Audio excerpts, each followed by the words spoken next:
Welcome to Life in the Fast Lane with Keith Migra and his special guest, Matt Tift. How you doing, buddy? Wait, I'm the special guest? Yeah, of course Thank you are. you. Thanks for letting me on your show today, Keith. You're welcome. I just wish you would have had more respect for the show and actually had a full green screen. But that's okay. We're working on it. You're traveling. You're on vacation, right?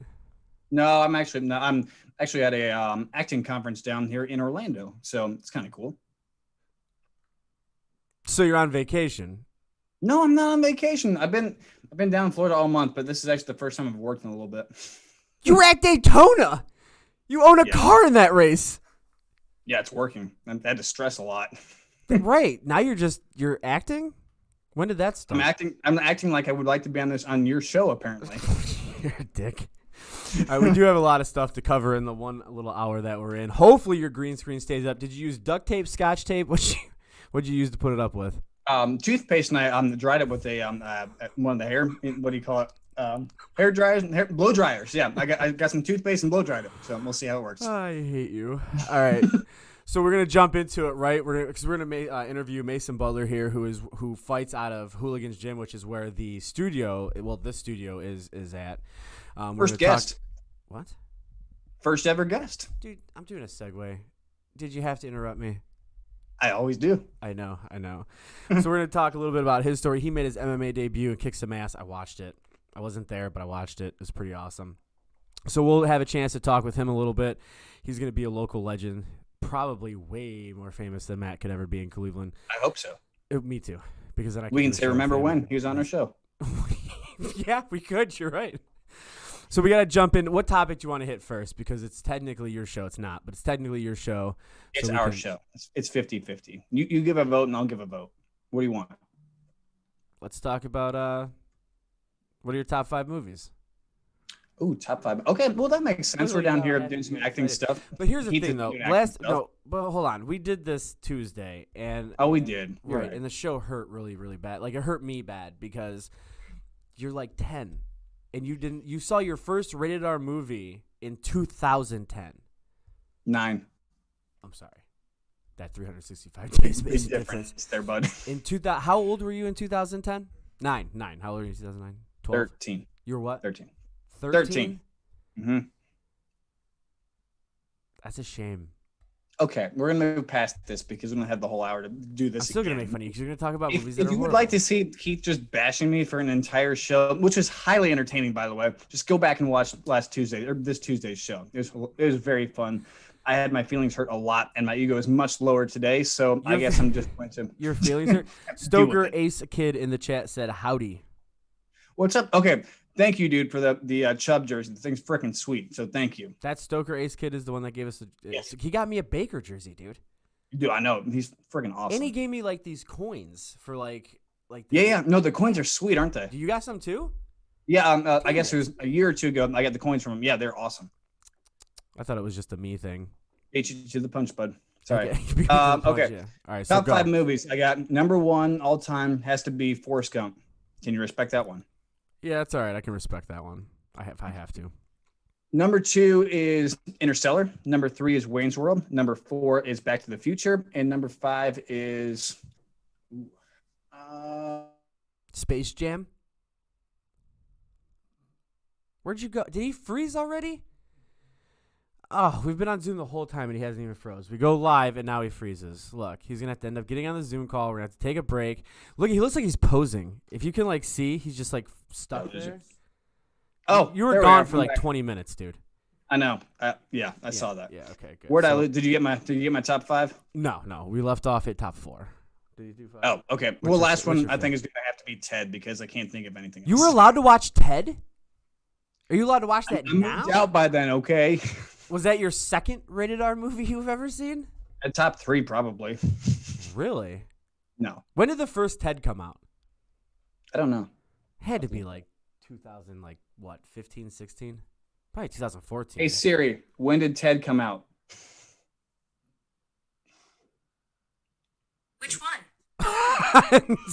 The first one.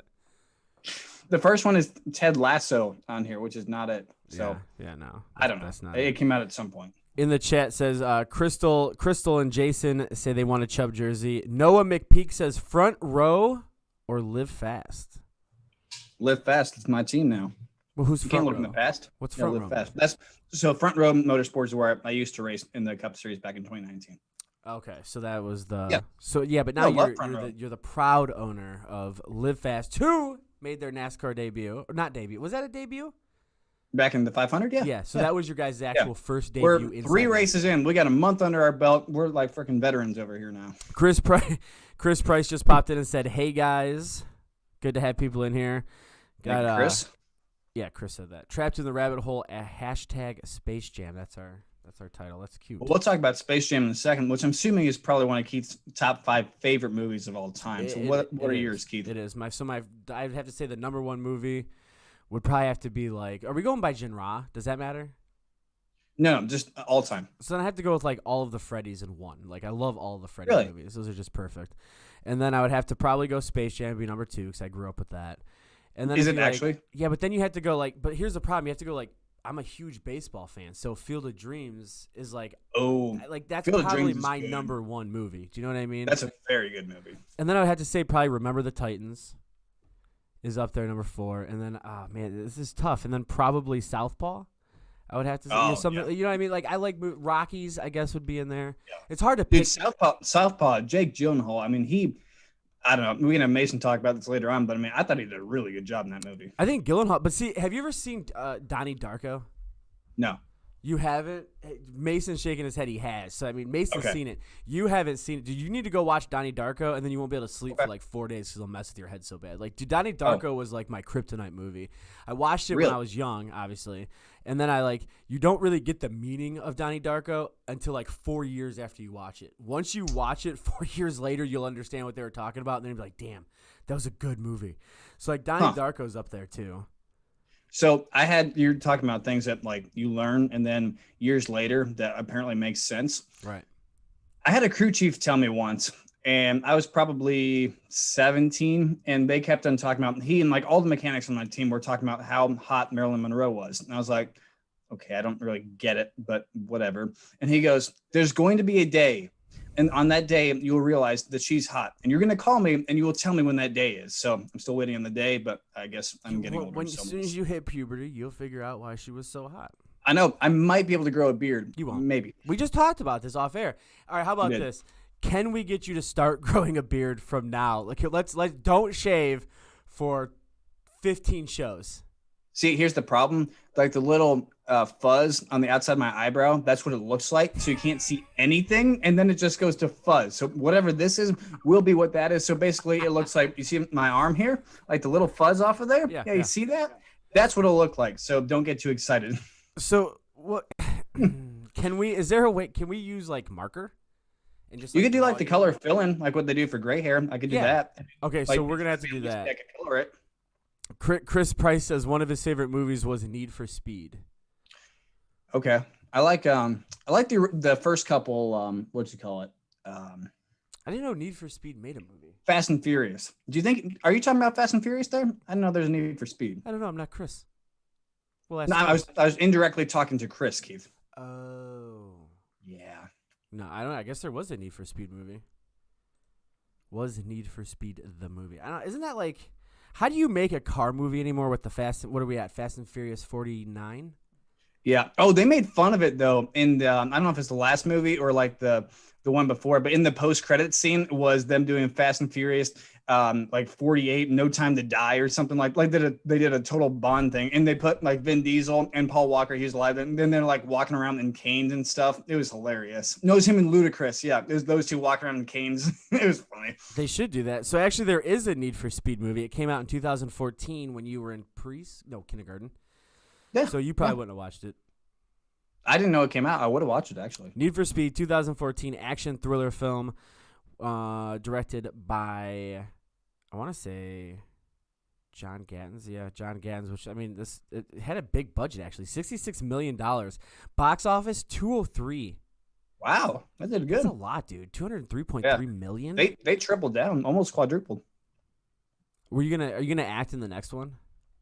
in the next Need for Speed. Yeah, Need for Speed 2. Is that coming out? Here Comes Puberty. Mm. And then you can get in the front. I'll see how it goes. I don't know how it goes yet, so I'll let you know. I'll see how it goes. Yeah, I'll let you know how it drops. Crystal Jason says, I love the Fast and Furious movies. Justin McCooley says, hey, Matt, will we see a 78 Ron John car this year, please? PLZZZZZ. Dang, they want one. So we just came out for this weekend for Vegas with the Surface Sunscreen car, which we've had awesome paint schemes with them over my entire career. And Ron John's, we did some stuff with them there too. So I don't know as of this year, there's nothing planned, but shoot, I'd love to have him. Jason Carey says Aaron Paul played in it. Crystal Jason says Space Jam was one of the first movies I seen by myself at the theater in Hudson. Then Chris Price said it had Aaron Paul and Dominic Cooper in it. Dominic, not Dominic. Dominic. So I didn't even know this movie existed, to be honest with you. I had no idea about this Need for Speed movie. Okay, so let's talk about one of the top trending things today. I'm talking about movies, which is Space Jam. Sure. Okay, so Keith, I want your opinion about the new Space Jam. Not necessarily the fact that LeBron's in that, because we know that's controversial, whatever, because of the comparison between him and MJ on everything now. Sure. But you like the actual Space Jam movie. So I want to know, because I saw the movie, but I didn't grow up in the Jordan era. So what's your take on them even redoing it at all? So the redoing it's fine. I don't mind that. Listen, I don't have a problem with LeBron James. In fact, there's parts of me that think LeBron James is better than Michael Jordan. I have a problem with LeBron James because he's an idiot. He sits there and he talks a lot of crap and a lot of garbage about stuff he simply has literally no idea about. He uses politics and that's awful. Like, I don't mind if you have your own political views, and I'm not going to tell anybody what mine are. But when you do try to put yourself into the political spectrum like he does and suck at it because he makes no sense, like, here's the thing. Like, here's one thing I will say. He talks about everything being oppressed, yet he has shoes made in sweatshops in China. This is like the fifth show you talked about. I know. Okay. I know. Well, I'm just saying it's not the fish show we talked about. Okay. They're archived, moron. You can go back and see how many times I talk about it. You're right. You're okay. Tyler, go start the survey. We'll see how it does. But because there's an article that came out today, and apparently LeBron did a great thing. He helped Bugs Bunny get back sober to get back on Space Jam. Really? Because he needed the Chinese artist to do it. What? What'd you say? Finish. What'd you say? Well, it's a moving story of how LeBron got Bugs Bunny back on his feet, back to sobriety. And so I'll read you this real quick. And this is from a very credible source called theonion.com. This is a quote from Bugs Bunny. Incredible, whatever. Oh, incredible. So Bugs Bunny said, after all those decades of drugs, women, doesn't mean like rabbit women, and alcohol, I had finally hit rock bottom, said a noticeably emotional Bugs Bunny, who, after taking a long drag on a cigarette and letting the smoke puff out of his ears, confirmed he was 3 weeks sober. One time, when LeBron found me, I was as good as dead. All I remember is him shaking me and yelling my name, Bugs. Then my eyes popped open, spun like slot machines, and I landed on 3 bottles. At which point I vomited, coins all over them. And here's the big catch: no one else wanted to stand up to me because I was a big celebrity. The Looney Tunes star added. But LeBron looked me right in the eyes and asked, "What's up, Doc?" And I could tell he meant it. I want you to realize that I think you may have taken that article to heart. It's a very credible news source. I'm trying to spit facts on this show. Incredible or credible? Because there's 2 totally different meanings. Is it an incredible news source or credible? It was like The Incredibles. Oh, okay, so we're gonna move past that. Stoker Ace Kid said Frozen is his favorite movie. All right, so I don't necessarily think LeBron James helped anybody get sober, especially Bugs Bunny. But we can pretend. He was spitting coins out of his mouth, Keith. That's bad. He wasn't. Is that why you had a crush on the Powerpuff? You can't like figure out. Do you think Bugs Bunny is a real thing? You could have. Well, okay. You could have a pet rabbit and name it Bugs Bunny. Do you think it'll talk? If you get a stuffed animal one that you put a voice thing in, yeah, like a voice box. There's ways around this, Keith. There's not. Okay, do you think it's a living can it talk on its own? Can it function? Never mind. I can't have this In conversation. bunny It's gonna language? hurt. In bunny language, maybe? Maybe bunny language? I Bunny don't know. language. Can you say a line of bunny language? No, I don't speak it. No. It's You why it's speak bunny Mandarin, language, though, don't not you? mat language. Can you say a couple things in Mandarin? That's can't why do you that. like anime so much. I don't like anime. My gosh. I liked a children's cartoon when I was a child. A couple weeks ago. Doesn't count, buddy. All right, so listen. Did you watch the original Space Jam? Did he freeze again? Yes. No, I just want to piss you off. No. Well, it worked. You didn't watch the original Space Jam? Sorry. Yes, I have. I don't even know where I'm at right now. Yes, I have seen the original Space Jam. All right, so what do you think about them remaking movies like this? Because, I mean, think about the live-action remake they did with, like, The Lion King. Aladdin sucked, but, like, Lion King. I liked Aladdin. I don't know what Why? you're doing. What about Aladdin did you like? I liked Will Smith, and I thought it was really good. I liked I didn't like the cartoon version of it before, so I guess I just liked the fact that it was, live action, and I thought it was good. You didn't like you didn't like the Robin Williams version? No, I didn't Of say the I didn't genie? like it. I'm just saying I liked the new version of it. I like both of them. Okay, fine. Who was the better genie? Robin Williams or Will Smith? Well, unfortunately, I can only pick one now. What? I mean, because Robin Williams passed away. I mean, of course you're going to pick Robin Williams, but you can't have him. They probably would have used him in the new one if he hadn't passed away. That Unfortunately, I could have seen. Yeah, I could see them definitely probably doing that. But okay, this is a good question you had though, because you're talking about reboots. Right. And my buddy Trenton, he responded to both of us on our last show talking about childhood shows that should be rebooted. So talking about movies here, and so Trenton said, "I'm of the mindset if you have a favorite childhood show, probably a movie here too." It is sacred and therefore should not be rebooted. Now, if they want to do something different, like take an animated show and make it a real live action, that could add something interesting. So that was Trenton's take on it. The only thing is he's right. Like if I have a childhood show that I want to grow up with and I watch it, I'm not gonna want to see him because the voices aren't gonna be the same, and especially in today's PC crap, it's not. I mean, look what they did to Lola Bunny. Did you see what they did to her? Dude, she had like double D's, and now she looks like a little boy. She looks like Ellen DeGeneres. Well, when did that movie come out? 1996. Okay. What? Yeah, was it? I mean, you have different standards for what you're supposed to be acceptable for kids now, What do you mean? It wasn't even it wasn't even bad. Why did they have to do that? Like, I don't get it. Have you seen I know you saw the picture. Look at the difference between 96 Lola Bunny and 2021 or 22, whenever it comes out, Lola Bunny. Okay. Yep, I see.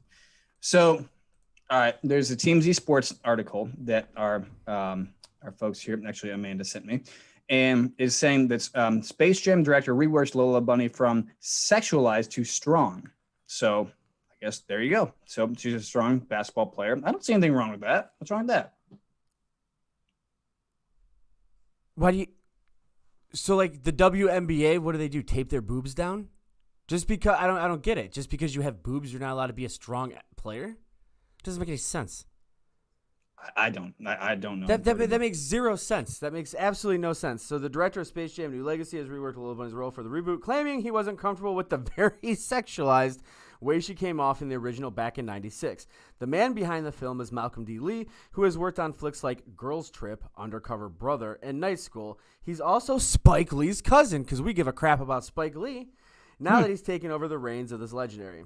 Space Jam's new Lola Bunny has reworked Lola Bunny's role for the reboot. Oh, it's the same thing. Am I reading the same? I am. She's actually the number one trending thing on Twitter right now too, about their feelings for it. So right, but I don't. Here's my thing. Like, I don't understand why you have to make her flat chested to be able to play. Like, okay, I get that. Well, okay, I understand why they did the full top if they didn't want to have like the crop top and shorts. I guess I get that, but don't they play in crop tops and shorts? WNBA, no, they wear full jerseys. Yeah, but the jerseys are but I'm talking about WNBA, like they wear normal jerseys. Is the WNBA still a thing? Yes, it's still a thing. Is it really? It's actually in NBA 2K now. They put it in there. Yeah, it's actually more popular than it has been before. That's odd. That is definitely. Dude, she's wearing. It's a tank top. Not in the picture they have trending on Twitter. Not Lola Bunny. I'm thought that's talking what about we're like talking WNBA people. Los Angeles Yes. Sparks re-signed look. six-time All-Star and 2016 MVP. Oh, come on. Nanika But the Bugs Bunny that they have on here that's hell you wearing shout the, that I name mean, out? Lola Bunny in this new thing they're putting out is wearing a tank top. So what's wrong with that? This is a hot debate. This is the number one thing in America right now. Yeah, because we can't figure out why our childhood is being Lola Bunny. squashed by people who can't figure out that it's okay that a female has breasts. Like if you're like, I'm not saying like you have to like put cleavage in there. There's nothing wrong with Right. that image. Yeah. There's nothing wrong with Right. that. Kids don't sexualize that. At 8, you had a crush on a Powerpuff Girl. What difference does it make if a child at 8 has a crush on Lola Bunny? No, that's fair. I mean, in all No. honesty, like No, that's if we're fair. being That's fair. serious and not trying to be funny about the situation, No, I don't disagree with you. No, I don't disagree at all. I don't know. It doesn't make any sense. It Wait, makes me mad. I want to have someone weigh in here. Tyler, our producer Tyler, what do you think about the Lola Bunny situation? I think the old version is just fine and it did not need to be changed. Okay, well there you go. I dropped something, but that's okay. All right, let's take a quick break. When we come back, we'll throw Mason Butler on, and we'll actually talk about adult things for once. He made his MMA debut a couple weeks, a week ago? Was it a week ago? Was it a month already? God. Wow. It's been a month already since he made his MMA debut, but I want to talk about his story. We became friends kind of doing through, doing the stuff through the studio and everything. And, he's got a good story. Huh? The things and the stuff to the things and the stuff in the studio. Yep. Yep. So we're going to have him on to talk a little bit about his story and the fact like what the sport is doing and how it's growing, because it is growing. MMA is getting huge. Dude, it's huge. It's not just UFC anymore. Which I like. It's to say everything is in that everything. genre. That's nuts. Yeah, I want to talk to him about that. I'm excited. Are you excited? I am actually. Yeah. Well, I'm actually interested too because last probably 5 years, a lot of drivers in NASCAR have been doing MMA training for the endurance part to get into racing. So Really? I kind of want to learn a little bit more about it. I never did. But, That's actually super interesting. yeah. So I want to talk more about all that stuff. So I'm excited. First guest ever, Mason Butler. And when we look about 10 years from now and he's all over, Cleveland Sports Journal or whatever the heck it is, it's going to be a big deal. So That's right. Here we go. He'll be the most famous person out of all of us on the show. For real. Yeah. That. All right, we'll be right back, guys. Don't go anywhere. Life in the Fast Lane. While we're on break, check out our Teespring. Check out our Patreon. Anything else you want me to shout out, follow me at KeithMeiger1. Follow Tift at Matt_Tift. On Twitter, he was just able to get it released. His dad gave him full rights to it. Yeah, I got it back. You did. Yeah. I'm happy. It's like You a got free ungrounded. it's like a free Britney thing for my own Twitter passwords. The free Britney. All right, guys, we'll be right back. Don't go anywhere.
Okay, perfect. Welcome back to Life in the Fast Lane show with Keith Migra and myself. And today we have Mason Butler on here, up and coming MMA fighter. Mason, okay, I gotta first ask the question. I want you to tell us what you're doing, but the first question is, what made you say, I want to go kick and punch the living crap out of somebody as my day job? I don't know. I can't answer that. It's just one of those things where we can get to the whole story of it, but can I sidebar real quick? Just real quick. It'll take maybe a minute. Yes. So you guys were talking about movies. First rated R movie was South Park, bigger, longer, uncut. And I was like 6 or 7. Oh. And it was terrible, dude. My family hated me for it. But top 5 movies would have to be Troy with Brad Pitt. He was a straight beefcake, dude, and he was a badass. let's just be real here. And then you have fair. Yep. We'll go Joe Dirt. The other guys is definitely one of them. Wayne's World, I can agree with that because I can recite probably every phrase in that movie, and then I'm gonna have to round it out with Shawshank.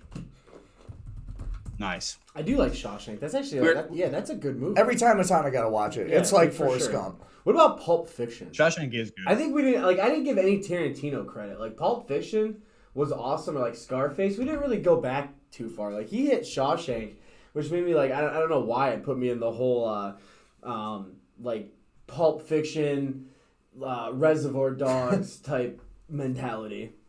Well, I mean, when you're put on the spot to think about a movie, you don't immediately go to there. So I mean, Right. that's you don't. But hey, props to you for that. We'll get a little bit more time to think about it. So, but I'm totally with you on the other guys. I always love it. We'll be on top of a building, and I'll be with my buddy and be like, "Aim for the bushes." There wasn't even an awning. For the bushes. We'll cut a corner. We'll see some sketchy guys. Be like, look, it's Dirty Mike and the boys. You know what I'm saying? It's great. Is that a Prius? My Suburban shit one of those last night.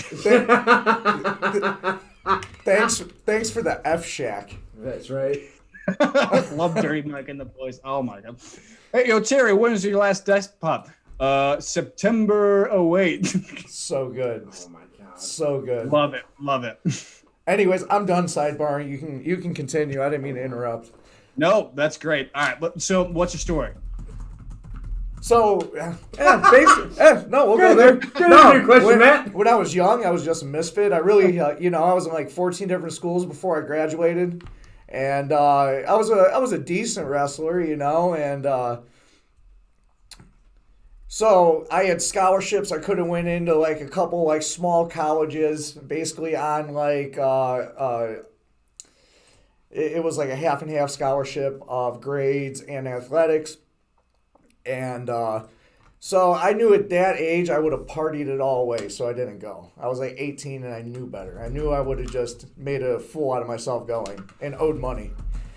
And then, I did 3.25 years in a JROTC. I could have went into the service, but at the time there was a lot of weird stuff going on, so I actually didn't do it.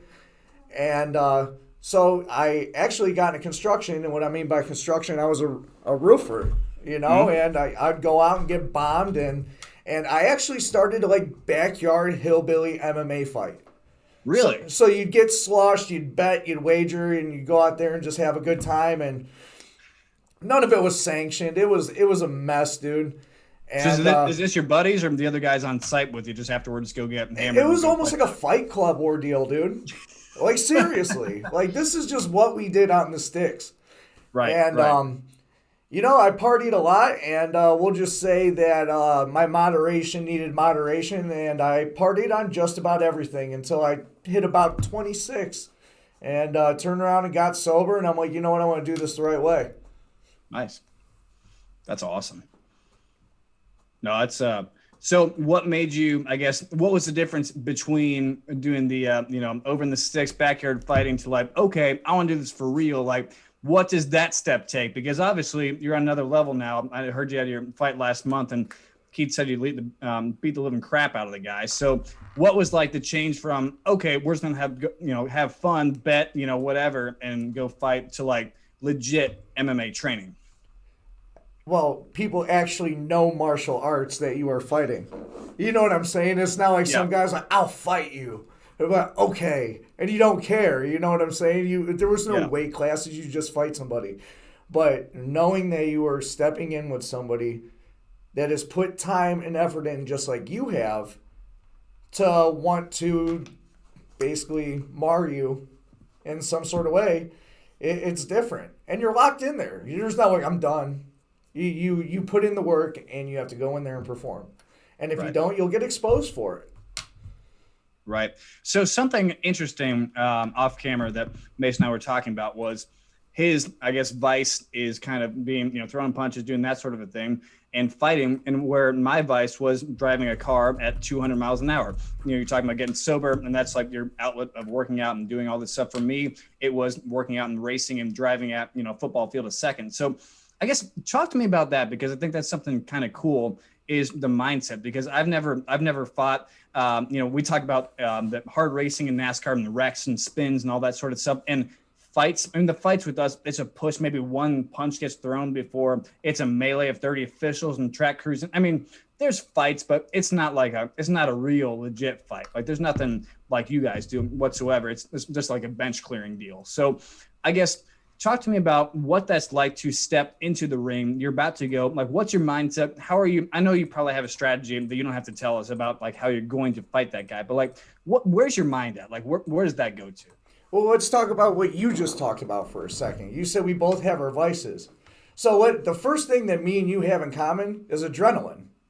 Yep. We are basically putting ourselves in our bodies on the line to do something that many people either A, don't know how to do, or B, won't do. Right. You know what I'm saying? So there's a dynamic there.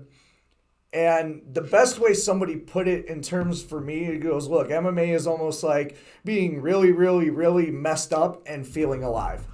Right. And, that's just one of those things where, you've done it for so long, and I've competed in combat sports for so long that you don't think anything of it. It's almost like one of those, it's something that you do that you enjoy yourself doing. And, it gets us out of ourselves. Right. Yep. So we're able to, so we could have a whole bunch of stuff going on in personal, in our business lives, in our relationships, family, girlfriend, whatever. And you can literally get away. You can just get away and let it all go. And, when you prepare for something like that, if you prepare right, you really don't have anything to worry about. Right. If you got a solid crew around you, if you got people that know what they're doing, and if you're willing to put forth the action and do the work, what do you really have to worry about? The only limitations we have are the ones we set on ourselves. Sure. It's always interesting because people ask me, what's it like to drive a race car? Like, is it because it's so loud, you hear everything about the noise, the speed, everything like that. And I always told people the quietest, most peaceful place in the entire world to me is strapped inside of that, of that race car going 200 miles an hour. You can't hear anything but the engine and your crew. If you think about your thoughts for a second, you're 2 inches away from a wall, you're hitting the wall or you're crashing, you're doing whatever. And that probably translates to what you guys do, because if you start thinking about, oh, I forgot to go get the groceries today, you're getting kicked in the face. Like, it's not, there's no reward to, your mind going going somewhere else. Like, there's nothing good that can come of that at all. So you have to be there. So to me, it was therapeutic to be in a race car. That's because you're locked in though. Like, dude, I could be rolling or fighting someone or whatever, and there could be a napalm knife fight going on 5 feet away from me, and I would not care. I'd be like, yeah, all right, you guys do what you got to do, and I have a task at hand here. Right. You don't know what's going on out in the crowd when you're ripping on that car, do you? No. And you don't care. And you don't care, do you? Couldn't care less. That's it. That's it. Yep. No, that's awesome. Well, what's so I guess, I'm talking about you being from Cleveland, myself being from Cleveland, obviously, Keith from there, or, you training in Cleveland now, I should say. What, I guess for you, going down the next path of the next few years, like, what does that trajectory look for you? How does that, how often do you fight? What does that look like? So I just turned 31 on Sunday. Happy birthday. Realistically, I'm getting a very late start. For fighting, that is. I mean, I've been doing some sort of something for X amount of years, but I don't know. I want to squeeze in as many fights as I can in a year. You know, if I'm injured, I'll take the time up to heal, and just do what I can. I mean, at this point, I can't call it. Anything can happen. So I'm just gonna ride it out. I'm just really grateful I get the opportunity to do it. You know, not many people get to look back and be like, you know what, I should have did that in my 20s. I'm gonna do it now at 31, and I'm able to do that. So there's a lot of gratitude that comes into play, and you know, I'm just along for the ride, man. Just along for the ride, and but I'm gonna work hard. I'm gonna do what I got to do, and there's not much that really deters me from thinking that I can't compete with some top competitors. That's awesome. Something I mentioned to Keith off the show here too was in NASCAR, a lot of the guys in the last 5 years have been doing some MMA training. I don't know to what extent exactly, but it's become kind of like a little trend in there. So personally, I've done some boxing training, that kind of stuff. But I guess, what do you think it is that sets apart the kind of fighting you do from boxers? Like, I guess explain that to me, because, you know, now you have the MMA, you got UFC, you got boxing. Like, talk to me a little bit about that. Maybe talk to the viewers, because we see all the Conor McGregor stuff everywhere. You see all the stuff with it. You know, it's getting so big right now. Like, it's growing so much. I guess talk to the viewers about how each one is a little bit different from another, because I'm curious too about that. Well, I mean, all the workouts are different. Every martial art is going to be different. Like, wrestling cardio is different from boxing cardio, which is different from kickboxing cardio, which is different from jiu-jitsu cardio. The motions and what you use your body for. I'd have to say wrestling's the toughest one. I get hurt wrestling more than anything. And it's surprising. I've snapped ankles, ribs, and, and that's just from a sport that got me into the sport. But that's how aggressive it really is, and you forget how aggressive it really is. But I feel like the reason that those NASCAR drivers are doing it is because it's mental, man. You put your body through the ringer. It's a full body workout. And, you know, at this point, it's up to you whether to give up or keep going. Yeah. And if you're able to push yourself past those limits, nobody ever really knows what their limits are until they have to get pushed past limits. Yeah. And then after they get through something hard, it starts to get easy. You become conditioned to it. So after you become conditioned to pain, misery, suffering, stuff that isn't fun, but you know it works, that's when you're going to get better. And things aren't going to be as intense. So I could see a lot of drivers doing that, because there are a lot of workouts, variations. Coach Chris Cox over here, this guy will literally have me do the same thing for an hour, and it will be miserable. And it's not like, hey, count out the reps and you're done. It's like, no, sit here for an hour and do it. And then, like, I remember I'd sit there and I'd look at him and like, why is he making me do this? But as soon as I fought, it made sense, because your body is able to withstand some of the crazy stuff that's happening. I mean, you get the adrenaline that's going, and I got hit with an adrenaline dump after the first round, and I'm like, I know I'm in shape. I know I'm conditioned, but your body doesn't know how to react to it. So you try to put yourself in the most realistic scenario that your body is going to be able to weather the storm. Right. Yeah. I think one cool thing you said in there and mentioned earlier that we both share is obviously the adrenaline. And you know, you talked about being sober, but then also we share that thing in common of the adrenaline rush that you get probably fighting that I had racing. I think it's always been interesting to me, because I grew up as a teenager racing, traveling the country doing that. And so I missed the social stages, I guess, of being in school and like trying out stuff, just because you're not missing anything. I was racing, and that was like the adrenaline was my drug. I guess, you know, for yourself, how does, like, is that true for you? Like, you strive for that? Because I remember the feeling of being in the race car, the engine, the shaking, the smells, the sights, the speed, the sensation of it. Like, there was nothing that could go above that. Like, that was, if everything else is here, that was here, and nothing could touch it. Is that similar for you fighting? Probably. I mean, I'm sure there's things that would like maybe match it. Sure. Like maybe like driving car or going skydiving or you know what I'm saying? Something like that, to the point where it's like super, super intense.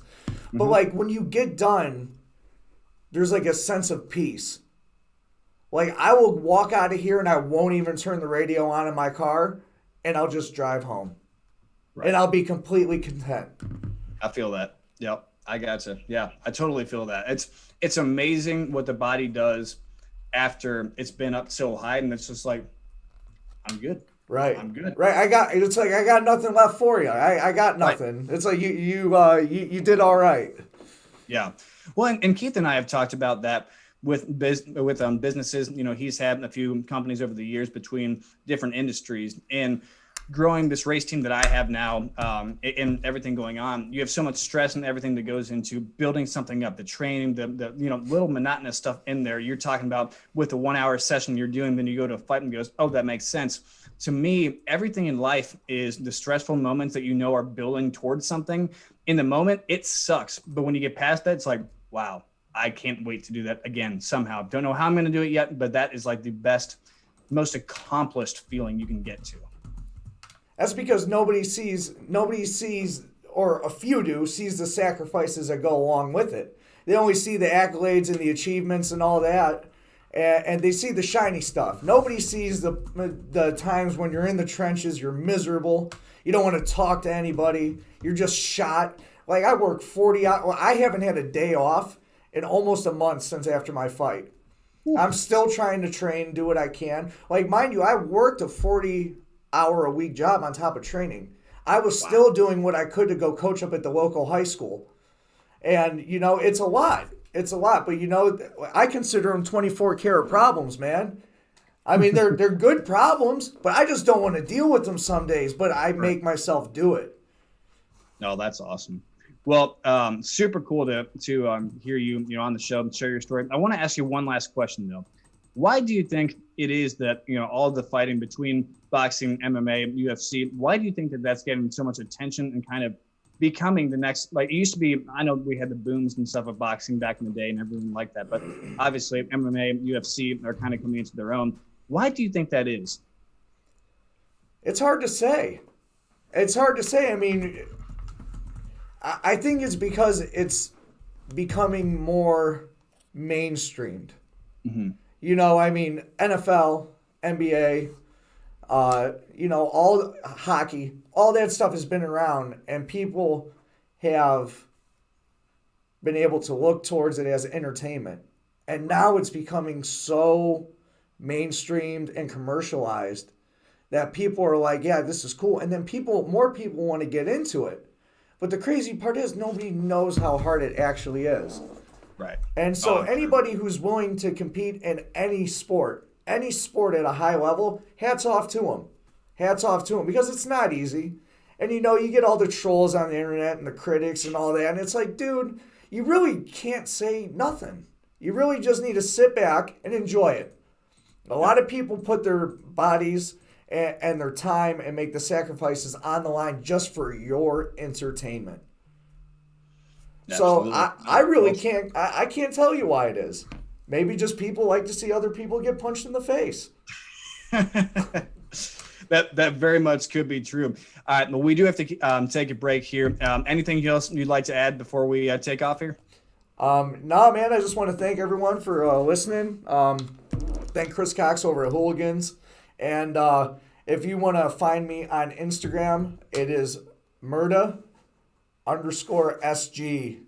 And keep you updated with everything that's going on. And I appreciate the time, man. It was cool talking to you. Absolutely. All right. Well, thank you, Mason. It's awesome to hear that. I've always wanted to talk to a fighter before, so this is cool for me. So thank you. Well, it was cool that I was your first guest, but also I'm sorry. Hey, I got to do the show every time with Keith, so you're leveling up here. I kept my mouth shut this whole interview. He did. But you know what? At the end of the day, bless your heart. He's using a southern word. You know what that means? I can relate to that. Thank you. I appreciate that. All right, guys, we'll be right back. No, I'm in control. We're rolling. Whatever. We're rolling still? We said we were taking a break. Oh, did we? No, you said that. And then you started making fun of me. Well, anyways, we're taking a break. Make sure you check out. Yeah, I'm gonna and get follow- out of here. I don't know what I started. I don't want to get caught up in a mess. Keith and I are on the roll this week of just being idiots, so That's it's right. fine. That's right. You guys are doing great. Doing great. Something right. like that. Yeah, we'll go with that. But in the meantime, make sure you check out our Teespring.awesome merch there. Check out our Patreon. We still have exclusive content that's only on there. Also, check us out on Twitter at KeithMeiger1, at Matt_Tiff. Make sure you go follow Mason. And yeah, we got a couple of things. Keith, when we talk about Skip Bayless, I know you want to hit on that a little bit later too. Dude, when we come back, we'll talk about it. All right. We'll be right back.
Welcome back to Life in the Fast Lane with myself and Matt Tift. How are you doing after that awesome interview? That was sweet. Like I said, I've always wanted to talk to a fighter of any sort, just because it's very interesting to me to hear the mindset and, like he said, just the adrenaline that goes into it. I mean, I cannot imagine being a professional fighter, what that mindset has to be like, because one way or another, whether you win or lose, you're about to go get the crap beat out of you. I mean, that's just an impressive thing in itself. Like, I mean, I don't want to go have the crap beat out of me, but that's not fun to me. But I mean, that, for other people, it's not fun to go drive a car. So, I get it from both sides, but that's really, really cool. I'm glad we got to do that. That was really, really fun talking with Mason there. Yeah, no, for sure. I enjoyed it. So, in other news, we got a few minutes here. We can go a little bit over the 8 o'clock hour if we have to here, because that's such a good interview. Yep. But one of the big things that was announced recently here was Skip Bayless. He signed a $33 million for, what was it, 4 years? Is that right? Yep. Contract with, is it Fox Sports 1? Is that correct? I do believe so. Cool. Okay, so $33 million contract for 4 years with Fox Sports 1. What is interesting to me on this? Well, first off, we all know Skip Bayless makes very, very bad takes on most stuff that are entertaining as hell because they're just wacko. But what's interesting I was watching ESPN today, and they had First Take with Max Kellerman and Stephen A. Smith on there. Okay. And what's so, I guess, fascinating to me is across the board in sports reporting, you have so many people getting laid off across the board. But the big people on there keep on getting higher and higher and higher pay raises. So what, I guess, Keith, you've worked in the entertainment industry between radio and the podcasting and studio work. Like, you've seen a lot of stuff in many different sports respects. So how does that generally come across in your opinion? Because to me, I know in NASCAR, we've had people that have been let go from the beat reporter side because of how times have changed. And simplifying it to just a few people doing shows. So do you think it's better to have just a few talking heads or a million talking heads that get all less of a cut? What do you think? Well, it doesn't look good, for one. I mean, you're right. People are getting laid off all over the place. But when you look at like a few talking heads versus a bunch, there's not. I mean, you can't go anywhere without running into somebody who does a podcast. Whether that podcast has 5 viewers or 50,000 viewers or 1 million viewers, doesn't matter. We're in the day and age now of electronics, so anybody can do a show from the comfort of your car, your phone, your house, your bed. You can do a podcast wherever you want. The problem is he worth that much? I mean, is Skip worth as much as he is? And plus, it was a failed. So ESPN tried to reunite him with Stephen A. Smith, but I know his cousin Stephen R. Smith, Really? and I'm telling you, it just wouldn't work well. His cousin Stephen R. Smith? You haven't seen Stephen R. Smith yet from the We Like Sports podcast? No. Oh, you need to watch it. Is it okay? It sounds awesome. It But is yeah, just as awesome that's as it okay, sounds. so I did not know that they tried to bring him back over there, because it was so funny to me when Stephen A. Smith and Skip Bayless would go on that show, because they were both complete idiots most of the time. So it was really funny, because now they have Max on there, and I like Max. I've always liked He's him, okay. in his taste, because he's generally rational, and he's put in a spot to where he has to now be irrational to fill that void, and he doesn't do a Right. great job of that. But on his old shows, I thought he was very good. Sure. So it is interesting to me, though, because I feel like across all sports, but then also most media, outlets, I guess now, that's becoming a trend of having just a few voices that are heard in there. And I guess it's weird to me because, you go to the baseball and football side, that the commentators over there get beat up so badly. Then you have, for play-by-play guys. But then, all of a sudden, what's his face? Tony Romo, he comes in there and calls 2 plays correctly. All of a sudden, he's the biggest sportscaster or play-by-play commentator for the NFL, because he perfectly predicted a few, predicted those runs and plays and stuff. But I guess we're going into an age where we're moving into streaming. We're moving into more intimate of content. So I guess, how do you see sports adapting to that? Because, basic cable, of course, is always going to have the big networks and stuff on there. Are they, but though? We've seen giant. Do you think they're really going to keep them? I mean, with what? Sorry. I mean, think about it. Hulu Live is a real thing. Fox Sports is its real streaming. Dude, I haven't watched a baseball game. Peacock, yeah. Dude, I haven't watched a baseball game on regular cable in probably 6 years. No, that's not true. Probably like 4. In all honesty, probably like 4 years. Hulu was getting popular. I just use Hulu Live now, to be honest with you. Hulu Live for everything, except I think they have a problem with Fox Sports. I don't think they got their contract. So I got to go back over to Fox Sports 1 and get their streaming service. But I've said this for years and years and years. Cable's dead. Like, regular digital TV is gone. It's all going to streaming. Netflix is going to do it. Amazon Prime is probably going to start hosting live TV.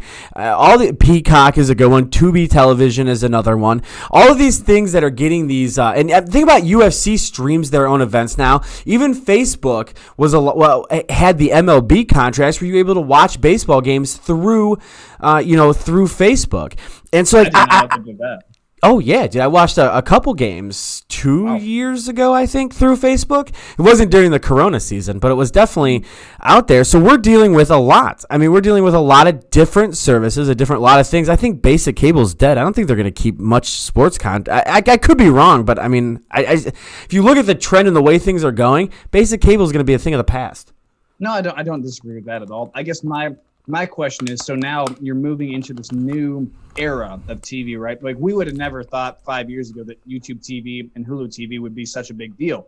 So now, as you move on to the next era, if you want to call it, of television, and you have these guys getting these huge contracts, bigger than player contracts, by the way, in some cases. Oh, yeah. So now you have all these little streaming areas and things like that.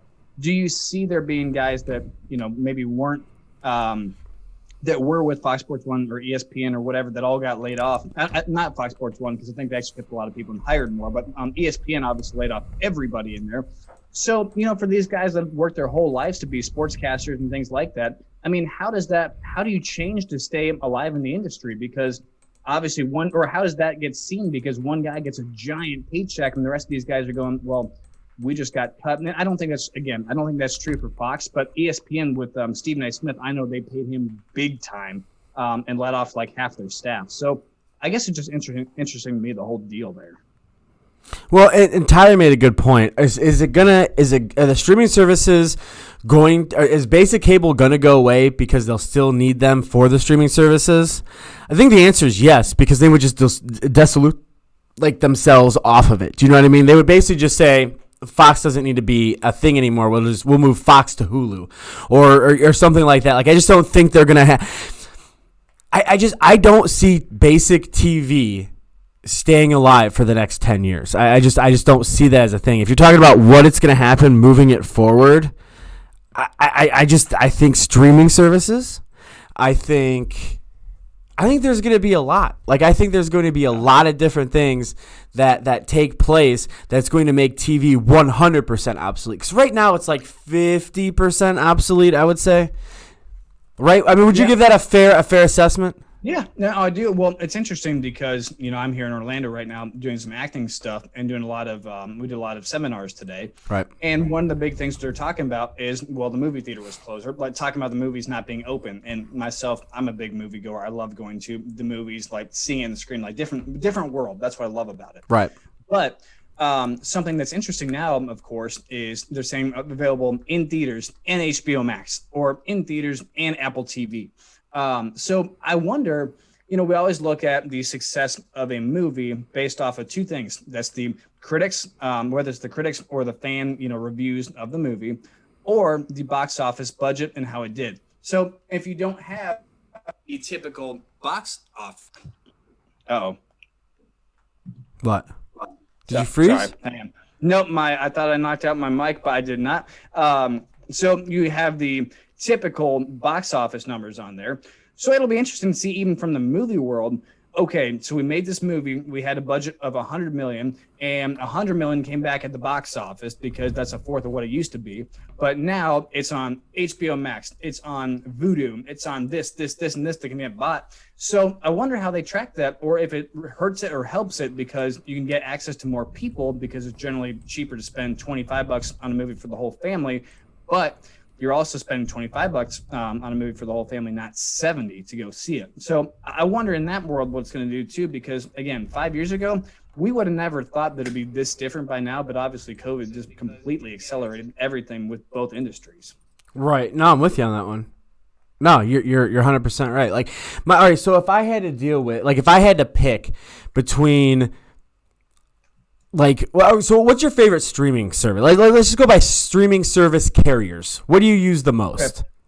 So I have it at my house. I have so we used to have DirecTV. We got rid of that, and we went to was it AT&T TV? So it's streaming on there. It's like $50 a month. Like it's really good. We did have Hulu TV before that, and now we just have a normal Hulu login. It's like $10 without the commercials, just to go watch our shows that we missed or whatever. But we do my AT&T, which is like their take on a streaming service. Okay, so I guess my favorite streaming service would have to be Hulu. I don't really do movies that much, but that's what I'm talking about. Like, Hulu has live TV. I can watch channel 859, whatever. Hulu has live sports. No, I'm not saying that till they start paying me Baker Mayfield money. True. But Hulu has a bunch of that stuff. So and they do original content as well, and they do original movies as well. So it's like, and even Disney Plus. I mean, let's just take, because we were talking about shows from the 90s last week and everything like that. Even Disney Plus has stuff. So I just don't feel the need to have to pay for cable and then pay for a streaming service too, because I'm going to use those streaming services anyways. Oh, yeah. You know what I mean? Like, I just like do you remember when DVRs were a thing? Oh yeah, like dude, DVRs were huge. You don't need those anymore because you can watch that show on Hulu the next day. Right, or I can just go on my phone and hit record, and then I can watch it an hour later on there instead of going on the TiVo and going to get it. Yeah, no, it's crazy how much that has changed. You know, last topic for today before we jump off of here, because we did go past the hour mark, but it was a fun episode, so screw it. Because Keith, I know you used to work in the restaurant industry, owned your own shop, all that kind of stuff. And I saw an interesting article this week talking about from an architect's view, because obviously a lot of restaurants this year have had to put up curtains or plexiglass walls, that sort of a thing. And they're talking about, you know, in the future now, how are we going to build new contemporary restaurants? And it was talking about, okay, they're going to have divider walls. There'll be section off areas of plexiglass, that sort of a thing. But what's interesting is I've noticed at restaurants, is that when you go to there, especially now, it's not, if you have the plexiglass things in there, it's almost kind of nice because they actually put in a sound barrier for you in there, so you don't have to talk over the person behind you. So I don't mind that part. But I guess, you know, for you, Keith, being in the restaurant industry, obviously we're talking about movies and restaurants, some of the hardest areas hit in the pandemic times. What is, you know, from you being a restaurant owner, what's your take on if you were building let's say you owned a pizza shop today, you know it's got to fit COVID stuff, and maybe it happens, it might be ending this year, might not, but you know stuff like this is now a possibility. If you were building your shop, what would it have for the diners in there? What do you mean, like COVID-wise? Well, so now the architects are talking about they're going to build spaces to where you have your own private areas that is secluded from someone else, whether that is plexiglass or you have separated booths, like not booths altogether, like a Texas Roadhouse, that sort of a thing. Like, how would you have it, like, you know, now, because we're so used to being all separated because of COVID? I wouldn't do anything. I know that sounds awful, but I'm not going to go out of my way to do any of that stuff.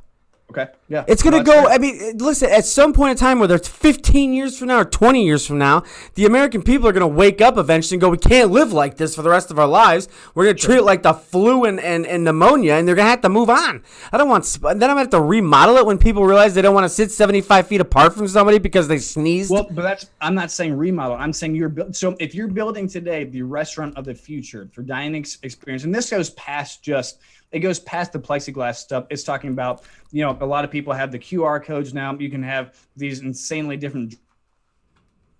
Oh, you froze, and you didn't freeze in a good sense either. That's bad. Oh, you look so bad right now, Matt. We need to take the time, screenshot that so he can see that. All right, I think his internet is crashing. Unless it comes back, we are past the time. Follow us on. Are you back? Oh, I'm back. Sorry. Yeah. Okay. All right. I was signing off. I didn't know what was happening. It was longer than 20 seconds. Darn it. I'm sorry. I'm at my hotel in the interview. This as many times as you possibly can to every single page you can, whether on Twitter or Facebook or YouTube. Guys, thank you for the support. We love it. We will see you Tuesday, 7 p.m. Eastern Standard Time, right here, Life in the Fast Lane. Thanks, guys. See ya.